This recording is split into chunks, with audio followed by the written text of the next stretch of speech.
Sedekap.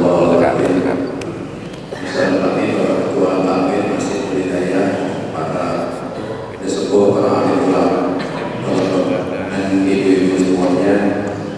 Alhamdulillah pagi hari ini kita dipertemukan kembali oleh Allah Subhanahu wa Ta'ala di pengajian rutin Ahad pagi Masjid Hidayah.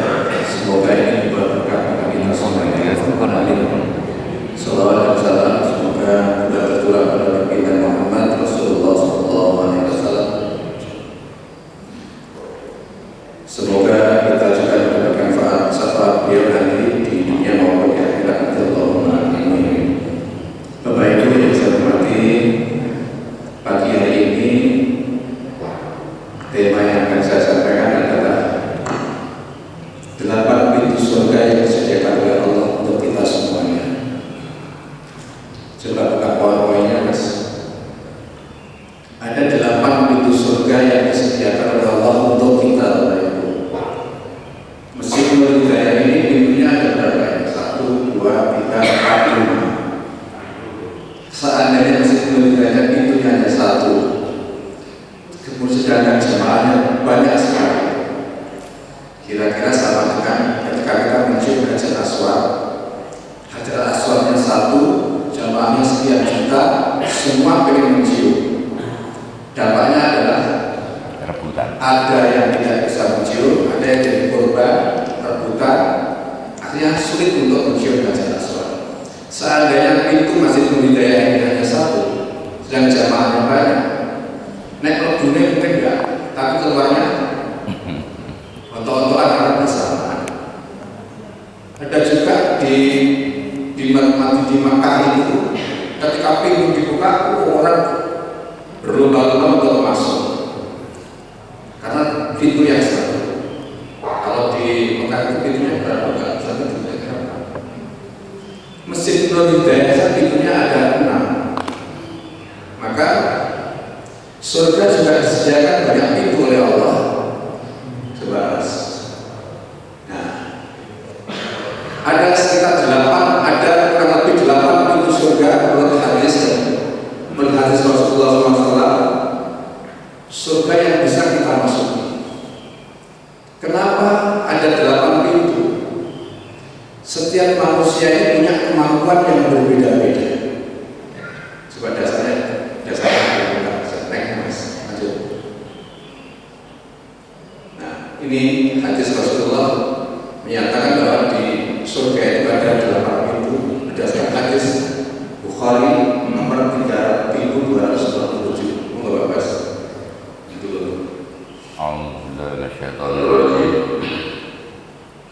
Fil jannati thamaniya wa fiha sama arroya layak luar dasar. Di surga ada 8 pintu, di antaranya ada pintu yang disebut dengan arroya. Tidak ada yang bisa memasukinya kecuali orang-orang yang berpuasa. Ini dasarnya bahwa surga itu ada 8 pintu untuk Kanjeng Nabi seperti itu. Coba lanjut mas. Pintu apa saja tadi? Ada 8 pintu. Langsung artinya mas. Siapa yang berinfak sedikit saja untuk 2 kendaraan di jalan Allah, maka dia akan dipanggil dari pintu-pintu surga. Wahai hamba-hamba Allah, ini adalah hasil kebaikan. Jika ia ahli sholat, maka akan dipanggil dari babu sholat, pintu sholat. Jika ia ahli jihad, maka akan dipanggil dari babu jihad, pintu jihad. Jika ia ahli sedekah, maka akan dipanggil dari babu sedekah, pintu sedekah. Jika ia ahli puasa, maka akan dipanggil dari pintu puasa, yaitu babu royan. Al-Bukhari 3666, Muslim 1027. Dalam hadis Bukhari Muslim nomor ini dijelaskan sebagian pintu-pintu surga yang dari 8 ini, di antaranya ada pintu sholat, pintu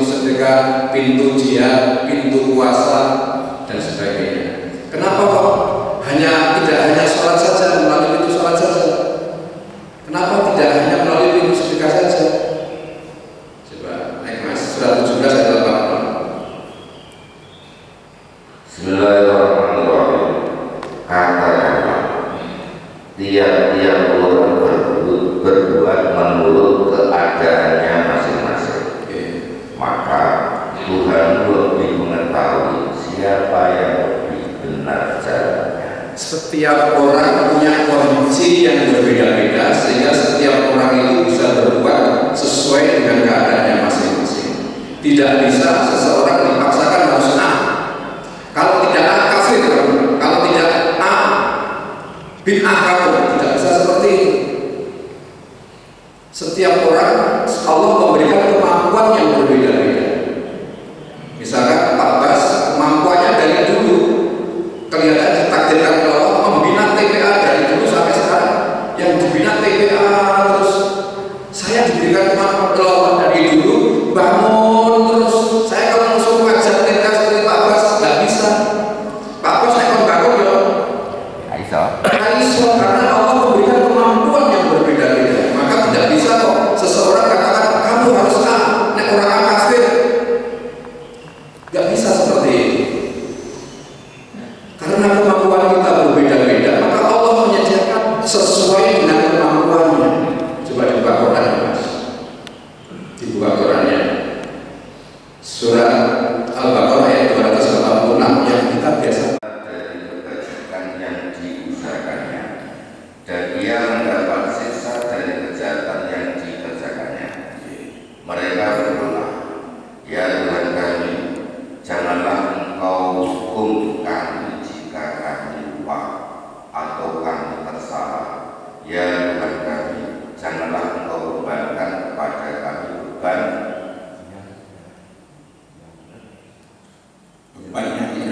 yang berat sebagaimana Engkau bebankan kepada orang-orang sebelum kami. Ya Tuhan kami, janganlah Engkau pikulkan kepada kami apa yang tidak sanggup kami menekulnya. Beri maaflah kami, ampunilah kami, dan rahmatilah kami. Engkaulah penolong kami, maka tolonglah kami terhadap kemampuan kita berbeda-beda. Maka berbuat baik itu sesuai keadaan kita masing-masing, sehingga Allah membuka pintu yang mana saja yang kita mampu untuk melalui masuk surga melalui pintu itu. Jadi Pulau Jenangsari itu punya kesempatan yang sama untuk masuk ke dalam surga. Yang atas, yang pintu tadi. Di antaranya ada pintu ilmu. Kita sudah sering dengar bahwa kalau kita ingin bahagia di dunia, lahirlah dengan ilmu. Kalau ingin bahagia di akhirat, lahirlah dengan ilmu. Kalau ingin bahagia di dunia akhirat, ilmu. Orang yang dikaruniai kepandaian maka bisa meraih pintu surga dengan ilmu kepandaian yang diberikan oleh Allah Subhanahu wa Ta'ala.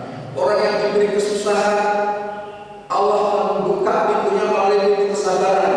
Ini susah, goblok, susah dijual, misalnya ya. Allah membuka pintu surganya melalui kesabaran. Orang yang punya kemampuan berjuang bisa melalui pintu jihad. Orang yang ngaji subuhan ke masjid karena waktunya ada dan sebagainya, pintu sholat. Yang diberi kemampuan pintu sedekah, yang diberi kemampuan memaafkan saja. Kue juga balik kuncinya terus melalui pintu memaafkan ini juga bisa. Kata Nabi Muhammad, pintu berbuat baik, pintu taubat. Pintu taubat, kita yang diberi misalkan diberi sakit sekarang ini, seperti Nabi Sulaiman surat 38 ayat 34.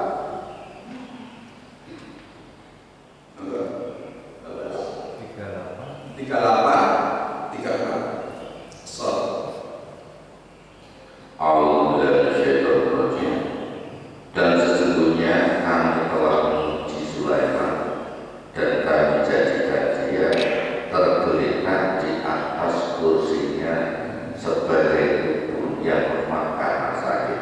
Kemudian dia bertaubat. Nah, kita yang diuji oleh Allah karena sakit, tidak bisa apa-apa, sholat meraih sedekah berjihad bisa melalui pintu diberi sakit itu dalam rangka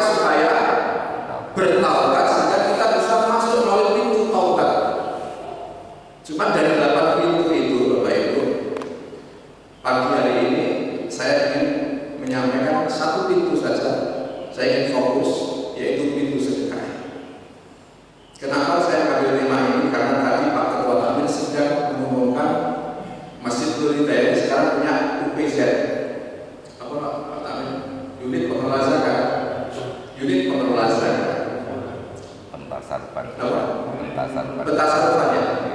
Unit pentasarufan zakat.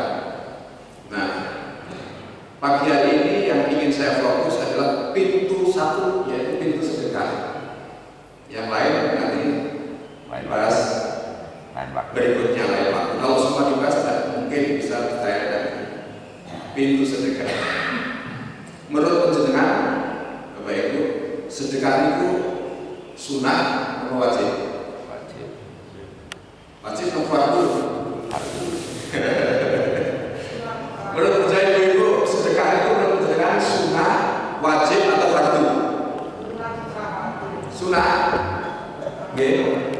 Ternyata pendapatnya juga beda-beda, menunjukkan bahwa kita ini berbeda-beda. Ada yang mengatakan wajib, ada yang mengatakan sunnah, ada yang mengatakan fardu. Coba versinya Allah saja, bukan versi masing-masing. Dibuka surat 9 ayat 60 atau bahasa Arabnya dulu Mas. Kita kembali ke orisinil bahasa Arabnya dulu. Innamas shadaqatu lil fuqara'i wal masakin wal 'amilina 'alaiha wal mu'allafati qulubuhum wa fil qawli wal gharimina wa fi sabilillahi wa ibn sabili fariidatan min Allah wallahu 'alimun hakim. Ke atas dulu Mas, ke atas Mas. Innamas shadaqatu lil fuqara. Bahasa Arabnya sedekah atau zakat? Sedekah. Terus ke atas Mas. Terus ke atas. Fariidatan min Allah. Sedekah di bawahnya ada fariidatan min Allah. Fardu coba artinya apa Mas? Bismillahirrahmanirrahim. Sesungguhnya zakat-zakat itu hanyalah untuk orang-orang fakir, orang-orang miskin, pengurus-pengurus zakat, para mu'alaf yang dituju hatinya, untuk memerdekakan budak, orang-orang yang berhutang, untuk jalan Allah dan orang-orang yang sedang perjalanan, sebagai sesuatu ketetapan yang diwajibkan Allah, dan Allah Maha mengetahui lagi Maha bijaksana. Innamas shadaqatu lil fuqara artinya diartikan sedekah, diartikan zakat. Maaf saya tidak menyalahkan arti ini. Karena kalau kita bahas lebih dalam bisa juga diartikan zakat. Tapi bahasa orisinalnya sedekah bukan zakat. Bukan innamal zakat tidak, tapi innamas sedekah. Kemudian fardu suatu ketetapan yang diwajibkan. Wajib dan fardu ini beda. Kalau wajib itu ditentukan waktunya, kalau fardu itu tidak terbatas ruang dan waktu. Misalkan sholat wajib duhur ditentukan waktunya siang, subuh ditentukan waktunya, puasa ditentukan waktunya. Puasa itu wajib atau fardu? Wajib. Sebuah kewajiban puasa itu. Tapi kalau fardu itu tidak terbatas ruang dan waktu, kapanpun. Misalkan kita berbuat baik itu sebetulnya fardu, bukan wajib. Setiap saat kita berbuat baik. Seperti halnya surat 28 ayat 77.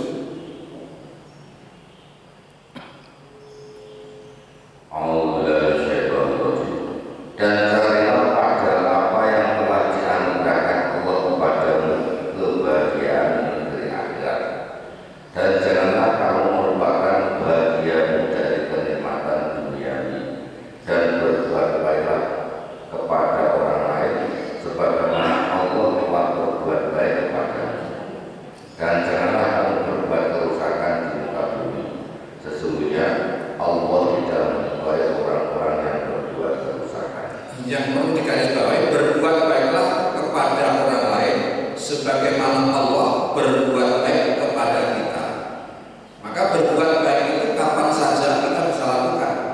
Tidak harus berbuat baik di subuh, tidak harus berbuat baik di duhur, tidak. Kapanpun bisa kita lakukan. Sebagaimana Allah setiap saat berbuat baik kepada kita. Maka sifatnya sebenarnya fardu. Nah, kemudian coba dibuka surat At-Taubah ayat 103. Tadi sedekah ini zakat. Tadi sedekah diartikan zakat. Sekarang kaitannya dengan sedekah dan zakat surat 9 ayat 103. أعوذ بالله من الشيطان الرجيم خذ من أموالهم صدقة تطهرهم وتزكيهم بها وصل عليهم إن صلاتك سكن لهم والله سميع عليم. Ambillah zakat dari sebagian harta mereka. Dengan zakat itu kami membersihkan dan mensucikan mereka, dan menurut Allah untuk mereka. Sesungguhnya doa kami itu menjadi ketentraman jiwa bagi mereka, dan Allah Maha mendengar lagi Maha mengetahui. Sedekah itu kalau dari bahasa artinya apa Bapak? Arti yang aslinya sedekah itu membenarkan. Coba surat 37 ayat 105. Kata Pak Bas, sedekah itu artinya membenarkan. Bahasa Arabnya juga Bas. Qad sadaqta ru'ya inna kadzalika najzil muhsinin. Sesungguhnya kamu telah membenarkan mimpi itu. Sesungguhnya juga kami memberi balasan kepada orang-orang yang berbuat baik. Ceritanya Nabi Ibrahim ketika mimpi disuruh menyembelih putranya, kalau ayat ini diruntut dari atas sampai ke bawah. Qad sadaqta, artinya adalah Ibrahim membenarkan mimpi itu. Jadi sedekah itu membenarkan. Kalau membenarkan itu ketika kita selesai baca Quran gimana? Shadaqallah, berarti maha benar Allah kan segala firman-Nya. Kenapa sedekah membenarkan disebut sedekah? Kenapa sedekah kemudian mengeluarkan sesuatu, menafkahkan sesuatu di jalan Allah itu bukti membenarkan? Karena kalau kita itu hanya ngomong saja tanpa membenarkan, kata Allah surat 61 ayat 2 dan 3. Bismillahirrahmanirrahim. Hai orang-orang yang beriman, mengapa kamu mengatakan sesuatu yang tidak kamu perbuat? Bagas, lebih mengaji, kok mengaji kok orang lakoni kan paling lakoni. Berdino teori ayat orang lakoni belas. Tidak membenarkan, tidak melaksanakan apa yang dikaji selama ini. Nah, ngaji seperti ini sebetulnya kita belajar teori, Bapak Ibu. Kita ini sedang belajar teori beragama. Untuk membenarkan teori itu, untuk melaksanakan teori itu, yaitu melakukan teori itu. Teori yang mana? Surat 51 ayat 19 Az-Zariyat. A'udzubillahi. Dan pada harta-harta mereka ada hak untuk orang miskin yang meminta dan orang miskin yang tidak mendapat bagian. Tadi sudah sebetulnya ini juga ditegaskan oleh Allah bahwa pada harta-harta kita itu sebagian ada haknya yang dititipkan Allah kepada kita untuk orang miskin dan orang yang meminta-minta. Ini teorinya sama dengan khudh min amwalihim tadi, ambillah sedekah tadi. Ini teorinya, prakteknya kita harus membenarkan sedekah tadi seperti Nabi Ibrahim ketika mimpi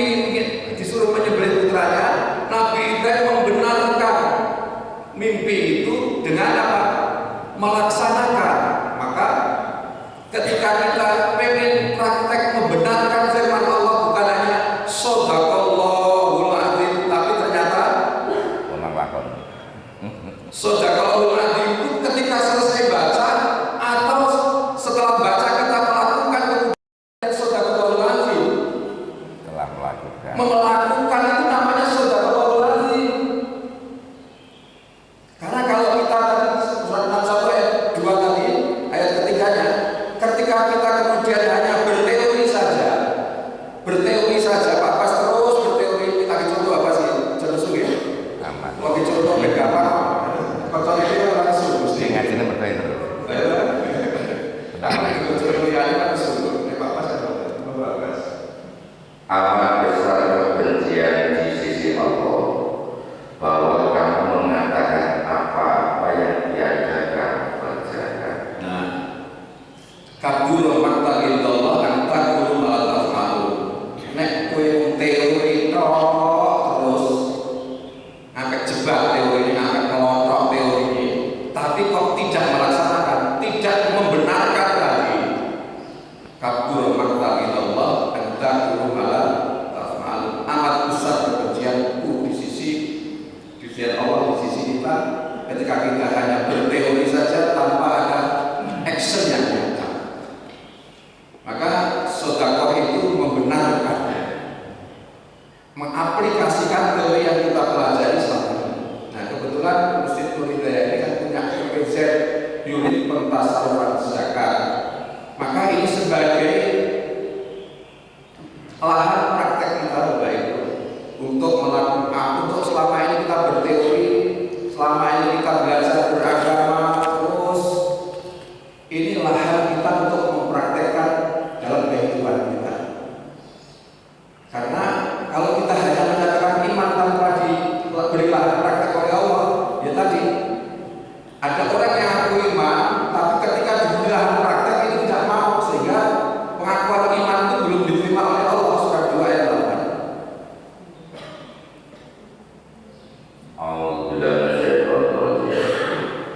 Di antara manusia ada yang mengatakan kami beriman kepada Allah dan hari kemudian, padahal mereka itu sesungguhnya bukan orang-orang yang beriman. Ada yang mengaku iman, tapi diwenehi pembuktian imannya, tapi tidak mau, sehingga dikatakan Allah, kamu ternyata belum memenuhi syarat untuk iman. Seperti halnya surat 49 ayat 14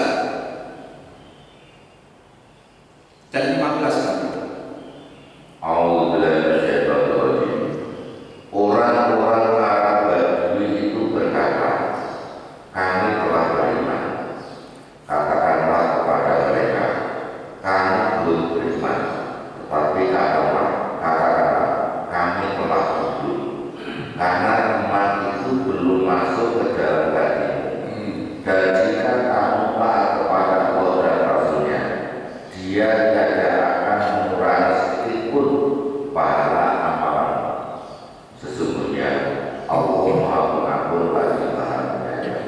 Dulu orang Arab Badui itu mengatakan kepada Rasulullah, menyatakan sudah iman, tapi kata Allah, kamu belum beriman, tapi kamu baru Islam, baru tunduk. Jadi kedudukan Islam sama iman itu lebih tinggi mana kira-kira? Iman. Karena iman belum masuk ke dalam hatimu. Karena setiap orang yang mengaku iman pasti akan diuji oleh Allah tentang kadar keimanannya.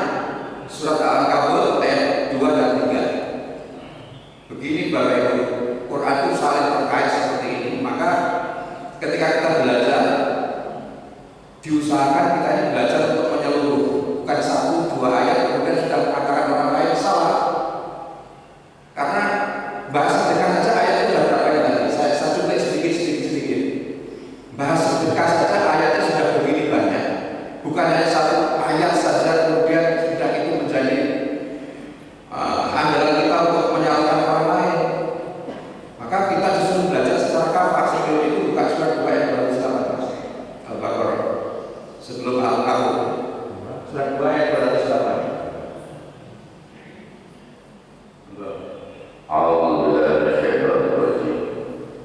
Wahai orang-orang yang beriman, masuklah kamu ke dalam Islam secara keseluruhannya. Janganlah kamu turut langkah-langkah syaitan. Sesungguhnya syaitan itu musuh yang nyata bagimu. Fisil kafah, masuklah ke dalam Islam itu kan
kaitannya dengan sedekah, dengan harta, ujiannya apa? Surat 6 ayat 53.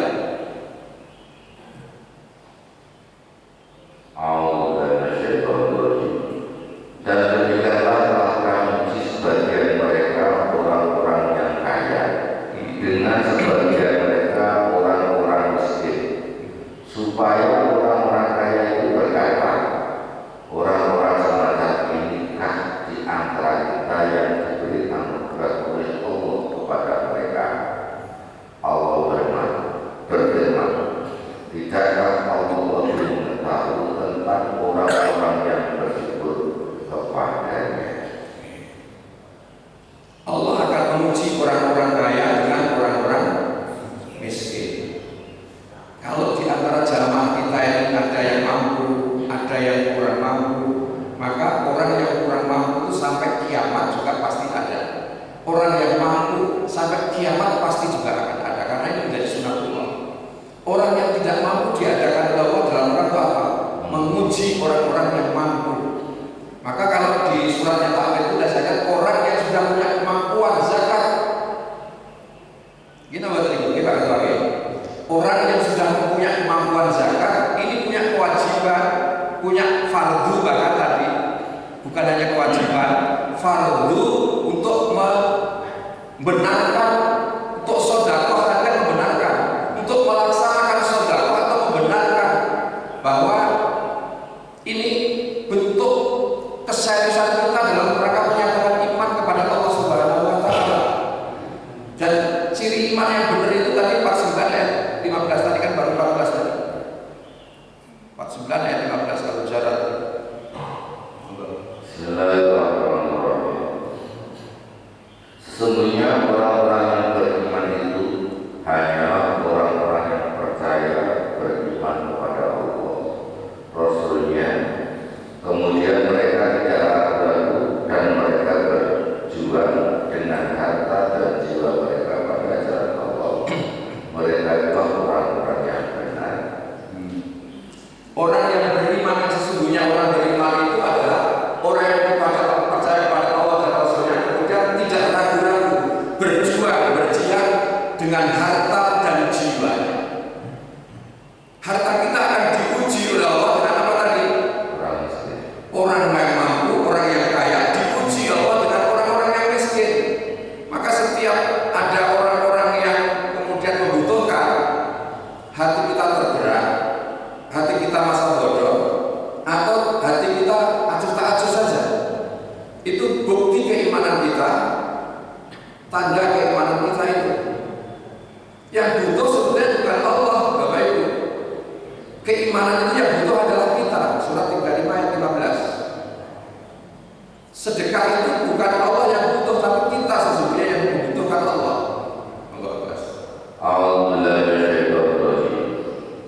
Wahai manusia, kamulah yang berkehendak kepada Allah, dan Allah dialah yang maha kaya, tidak memerlukan sesuatu lagi, maha terpuji. Ditambah lagi surat 39 ayat 7.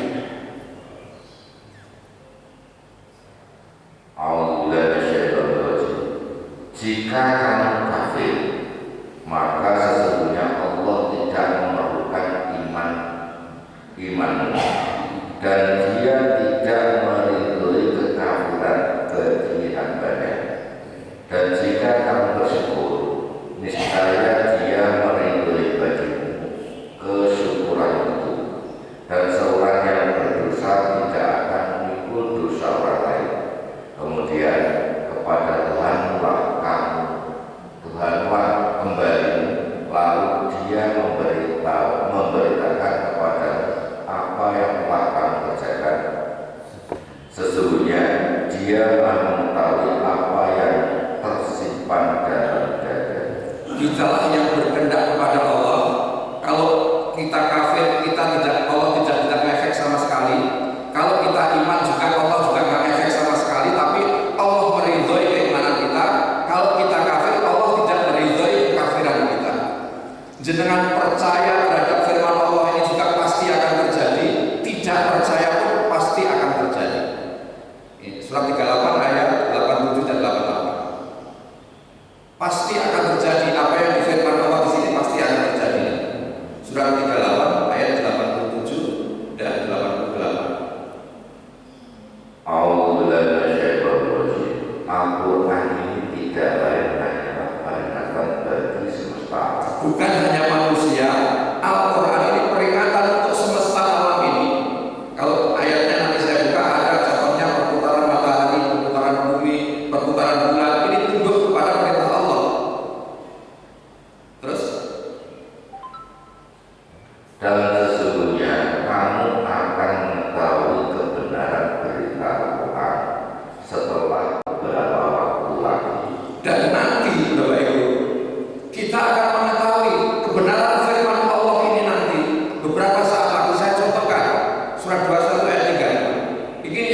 kita jadikan contoh. A'udzubillahi. Tiap-tiap yang berjiwa akan merasakan mati. Kami akan menguji kamu dengan keburukan dan kebaikan sebagai cobaan yang sebenar-benarnya, dan hanya kepada kamilah kamu dikembalikan. Setiap yang berjiwa pasti akan mati, pasti. Bukan korban ini mas, tak banyak contoh. Korbannya. Nah ini juga trik. Tak banyak contoh benar. Karena ngomong tak kan, kurang yakin Pak Ketua. Contoh yang bawah. Waktu saya bangun jembatan Gandong 3 bawah itu. Ini gambar 3 dimensi Gandong 3 ketika saya bangun itu. Ini kita gambar Gandong 3 ini terus dalam membangun saat membangun. Nah, ini ada 72 makam yang saya pindahkan. Ini rangka-rangka yang makam yang ketika saya gali. Ini sudah 15 tahun kain kafannya masuk ke soal EDW. Jabatan dhuwure kaya apa? Ayune kaya apa? Subi kaya apa? Bangna kuwi apa ini Bang? Menah nek. Apa saiki mlimpine kaya apa? Kok saiki koyo ngene iki? Dan ternyata teman saya ini sudah usul lebih duluan. Nah kemarin saya sakit itu masuk di ICU. Kemarin sakit itu di ICU sebelah saya sakaratul maut. Untuk malaikat rekaman. Saya di ruangan khusus, ruangan itu yang sangat tua itu agak terbuka namanya Pak Ketua. Saya dimasukkan di ICU, sebelah saya sakaratul maut, sengal itu. Malaikat itu kok mampir di kamarku. Orang mampir di dalam.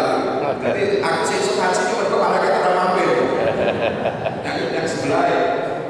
Nah ini seperti ini. Semua kita nanti akan seperti itu. Jadi Al-Quran itu pasti kebenarannya, pasti akan terjadi. Apa yang disampaikan oleh Allah, difirmankan Allah dalam Al-Quran itu suatu saat pasti akan terjadi seperti halnya ketika kita bicara surat tahun 2008. Nah, keimanan yang sempurna yang harus kita lakukan itu Al-Qurannya surat 3 ayat 92. Surat 3 ayat 92.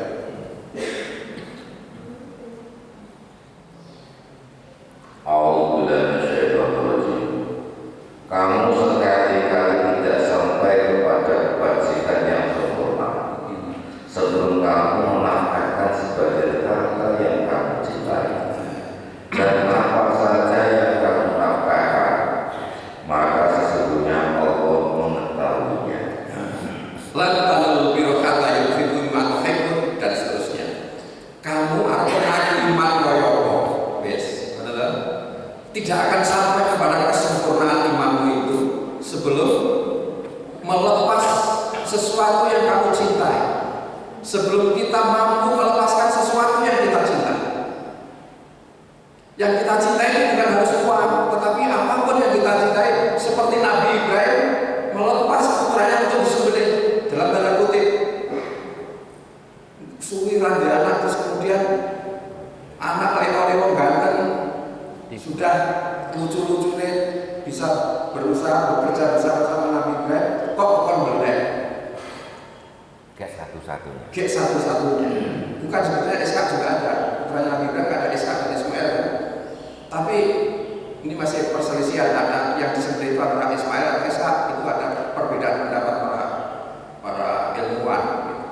Tapi ya udahlah, yang berbeda kan Ismail ya. Kita yakin. Yang penting intinya adalah menyembelih Ismail itu menyembelih kecintaan kita, menyembelih kecintaan kita. Ini yang paling penting. Saya punya cerita testimoni yang mungkin ini berguna bagi Bapak Ibu semuanya.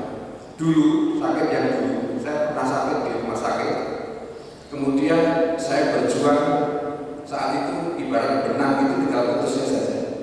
Saya berjuang bernafas hampir 1 jam. Dan saat itu saya sudah pikiran saya kalau saya sudah lagi mati menghadap kepada Allah, dicabut nyawa saya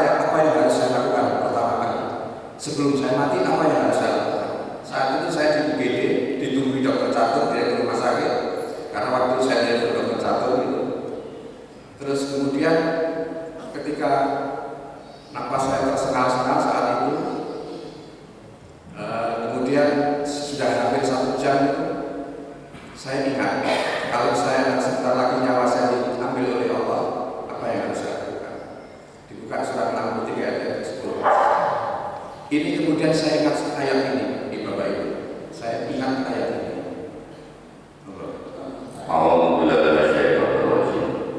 Dan belajarkanlah sebagian dari apa yang akan berikan kepadamu sebelum datang kematian kepada salah seorang di antara kamu.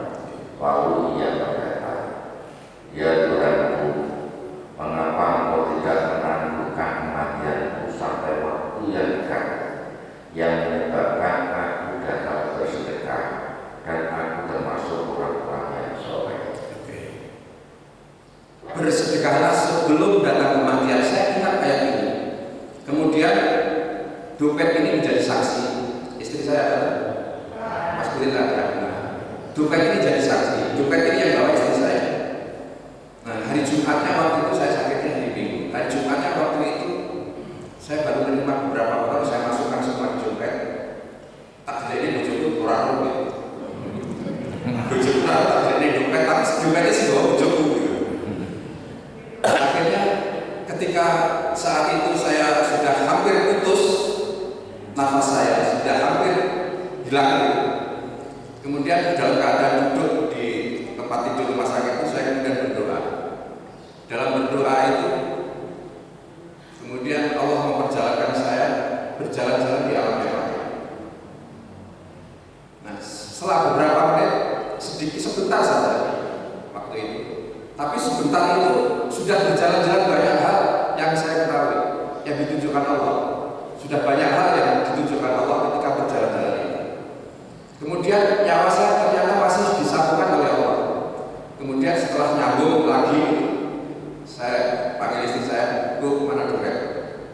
Saya ambil semua isi dompet ini, kemudian tolong disedekahkan ke orang-orang yang sakit ini, BD. Diambil semua, disedekahkan, ternyata uangnya masih ada. Kemudian minta tolong Mas Kulit sama Mas Bayu waktu itu untuk disedekahkan ke pasar sayur yang tukang beca, tukang pinjol dan sebagainya. Bersamaan Mas Kulit ini keluar dari pintu UGD yang sekian jam saya berjuang bernafas tadi, ternyata nafas itu keluar, seseknya itu keluar dari sini sampai sekarang masih terasa saya, seseknya keluar, yud sampai keluar, longgar sampai saat ini. Itulah yang dikatakan as-shadaqatu lidaf'il bala. Tapi karena memang saat itu nyawa saya belum waktunya diambil, malaikatnya suruh belum ambil. Coba ayatnya yang 11-nya. Ayat yang 11-nya.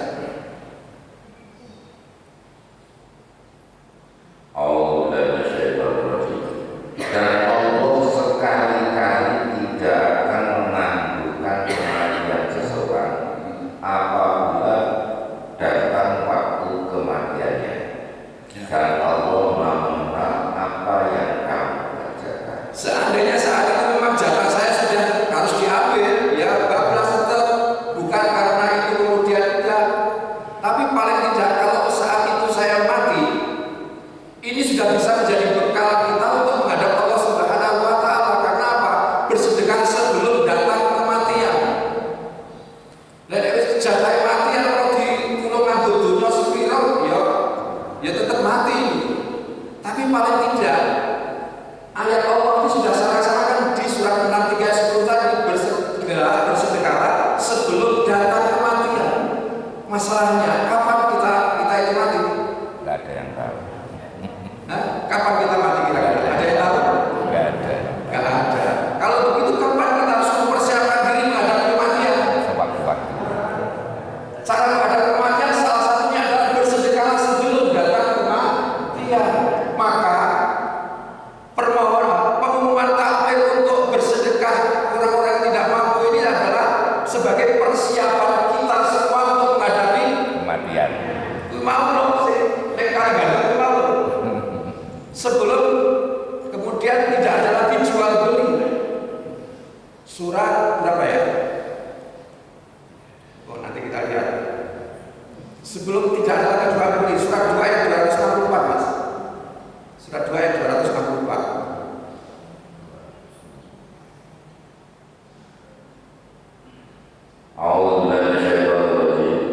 Wahai orang-orang yang beriman, janganlah kamu menghilangkan pahala sedekahmu dengan menyebut-nyebutnya dan menyakiti perasaan si penerima, seperti orang yang menafkahkan hartanya karena riya kepada manusia dan dia tidak beriman kepada Allah dan hari kemudian. Bukan yang ini, tapi nanti kita saya lupa. Surat Al-Baqarah 260 berapa gitu. Sebelum datang kematian dan sudah tidak berlaku lagi jual beli. Tidak ada berlaku jual beli. Tidak berlaku lagi jual beli. Nanti setelah kemudian kita mati, tidak lagi kesempatan kemudian minta dikembalikan ke dunia. Oke. Nah, apa sih fadilahnya kita bersedekah itu, mengeluarkan sedekah? Ya, sebentar lagi sampai jam 5:30 nanti ya. Tinggal 10 menit lagi. Apa yang harus kita jaga ketika kita melakukan sedekah? Janji Allah pasti ini surat 2 ayat 261. Surat 2 Al-Baqarah 261.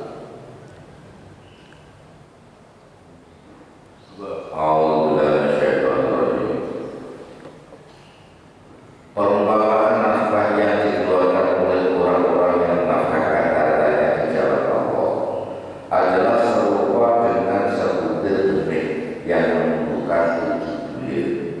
Pada tiap-tiap bulir 100 biji. Allah melipat gandakan ganjaran bagi siapa yang digandani, dan Allah Maha Luas karunia-Nya, lagi Maha Mengetahui. Orang yang menyedekahkan dan berapa kali lipat ini tadi? 7 bulir pada tiap-tiap 1 bulir menjadi 7 menjadi 100, berarti 1 berbanding 700. Ini janji Allah, tapi jangan terjebak pada janji Allah ini. Ada ayat lain yang harus kita pegang. Tadi kita disuruh belajar secara kafah. Benar, sedekah itu pahalanya 700 kali lipat. Nah, kemudian sedekah motor oleh sedan kalau kayak ya monggo. Nah, jenengan pengen golek sedan, tapi kata Allah surat 74 ayat 6 ini juga harus kita perhatikan agar terjaga hati kita. 74 ayat 6 ini harus kita jaga ketika kita melakukan sedekah. Dan janganlah kamu memberi dengan maksud memperoleh balasan yang lebih banyak. No, Allah menjanjikan 1 berbanding 700, tapi di ayat yang lain jangan kamu bersedekah dengan mengharap siji ben 300. Terus piye kuwi? Masa ayatnya bertentangan? Ayatnya bertentangan atau yang harus kita atur adalah keikhlasan kita? Keikhlasan kita. Nah, 74 ayat 6 atau 76 ayat 9? 76 ayat yang ke-9.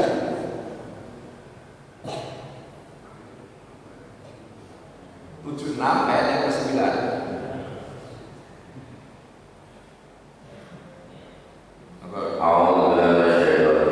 Sesungguhnya kami memberi makanan kepada hanyalah untuk mengharapkan keridhaan Allah. Nah, ini yang harus kita jaga. Kayak panganan sing disedekahkan pagi hari ini. Kui janji Allah akan dilipatkan 700 kali lipat. Tapi niat kita bukan ingin dilipatkan 700. Tapi apa? Agar Allah ridho kepada kita. Kalau Allah ridho kepada kita, Bapak Ibu, ya sudah, amanlah. Amanlah itu. 700-nya kena. 700-nya pasti dapat. Tapi kalau jenengan mengharapkan 700, belum tentu. Niatnya 700, ridhonya sini tengah jalan karuan seminggu bareng itu. Maka pentingnya kita membaca secara keseluruhan seperti itu. Tadi saya sakit, saya hanya menjalankan perintah Allah. Sebelum saya mati, ini perintah Allah saya lakukan tanpa berpikir supaya saya kemudian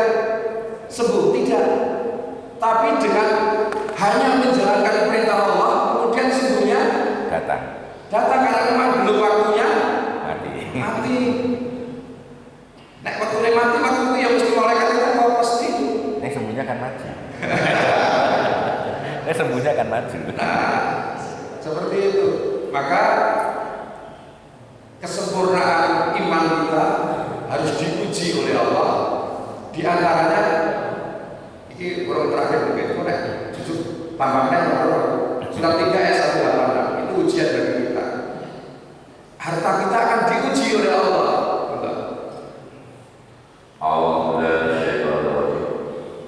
Kamu sungguh-sungguh akan diuji terhadap hartamu dan dirimu. Hartamu dan dirimu. Orang yang beriman tadi pasti akan diuji. Menyatakan iman, enak mengaku iman, tapi tidak akan saya uji. Ujian di antara tadi orang miskin menjadi ujian bagi orang kaya. Dengan apa? Apanya yang diuji? Hartanya. Untuk apa? Dan juga kamu sungguh-sungguh akan mendengar dari orang-orang yang diberi kitab sebelum kamu, dan dari orang-orang yang mempersekutukan Allah, gangguan yang banyak yang menyakitkan hati. Jika kamu bersabar dan bertakwa, maka sesungguhnya yang demikian itu termasuk urusan yang patut diutamakan. Harta kita akan diuji oleh Allah. Diuji dengan orang-orang yang miskin tadi, orang-orang yang butuh. Harta kita kadang diuji oleh Allah, kadang dia musibah. Pernah tahu betul? Apa? Ngaku sih? Pernah diuji dia musibah, diberi uang.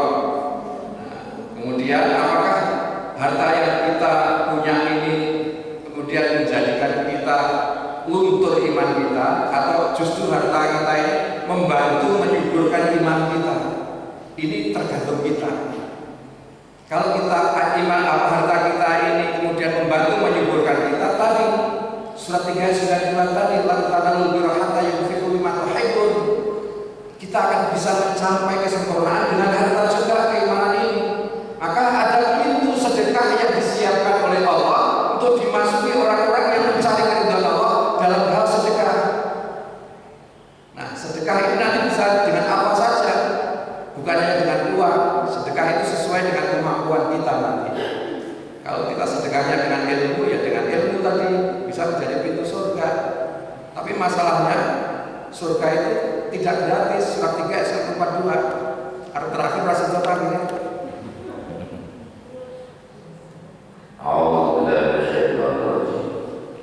Apakah kamu mengira bahwa kamu akan masuk? Sallallahu ala Muhammad, sallallahu alaihi wasallam.